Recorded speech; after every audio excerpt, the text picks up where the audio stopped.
Mga ka-safety, nandito nga pala ako sa may Gat Andres Bonifacio Shrine dito sa may bundok ng Maragondon.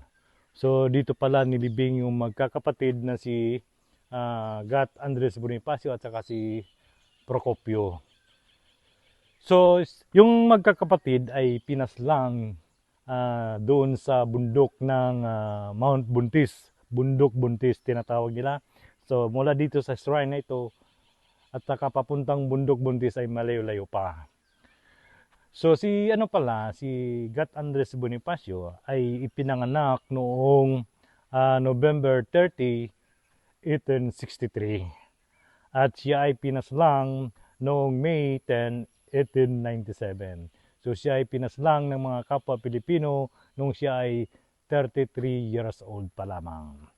So ngayon mga safety, tayo ay iikotin natin yung buong paligid. Tayo na. So ito yung yung magkakapatid na si Procopio at saka Gat Andres Bonifacio. Kita niyo yung mga historic monument nila dito. Kung gaano kaganda. At sana naman ay ayusin naman ito kasi si Gat Andres Bonifacio, siya ay pambansang hero natin dito sa Pilipinas.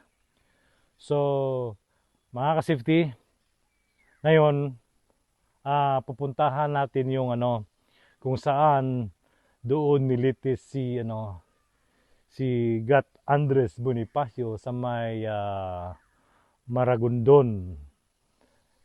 So ngayon, bibisitahin natin yung lugar kung saan nilitis yung magkakapatid na si Gat Andres Bonifacio at si Procopio doon sa may bayan ng Maragondon. So tayo na at puntahan natin. Nandito pala ako sa may Maragondon kung saan dito nilitis si Gat Andres Bonifacio. Tayo na at pasukin natin sa loob. Dito na ako sa loob ng kung saan dito nilitis si Andres Bonifacio. So kung nakita niyo yung ito yung mga upuan, yung lumang upuan. At saka nandito yung lumang sandata ni Andres Bonifacio. So ito yung pinaka-second floor kung saan dito nilitis si Andres Bonifacio. So dito yung mga hukom. Yung pinaka-court martial, Mariano Noriel. Ito yung pinaka-court martial, si Mariano Noriel. So dito, ito yung nagpulong-pulong sila. Yan. At saka yung yung nakaupo na babae, yan pala si Gregoria de Jesus. At saka yung nakaupo, yung nakalaga yung kamay niya sa dibdib, yan si Gat Andres Bonifacio. Yung sa likod ni Gat Andres Bonifacio ay yung kapatid na si Procopio. Si Gat Andres Bonifacio ay ipinanganak sa Tondo, Manila. Siyang pinakapanganay sa 6 na magkakapatid.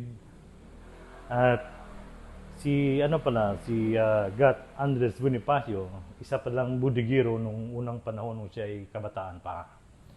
So ngayon, si Gat Andres Bonifacio at saka yung kapatid niya dito nilitis sa lugar na ito sa Maragondon.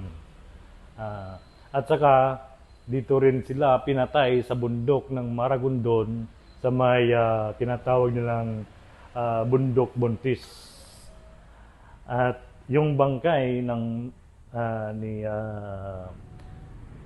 Andres Bonifacio ay dito rin nilibing sa may Pico de Loro, dito sa may Maragondon. Yun na pala, si Andres Bonifacio, siya pala ang tinatawag natin ng father ng Katipunan.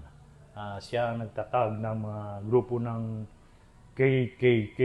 So ang ibig sabihin ng KKK ay kataas-taasang kagalang-galang ng katipunan ng mga anak ng bayan.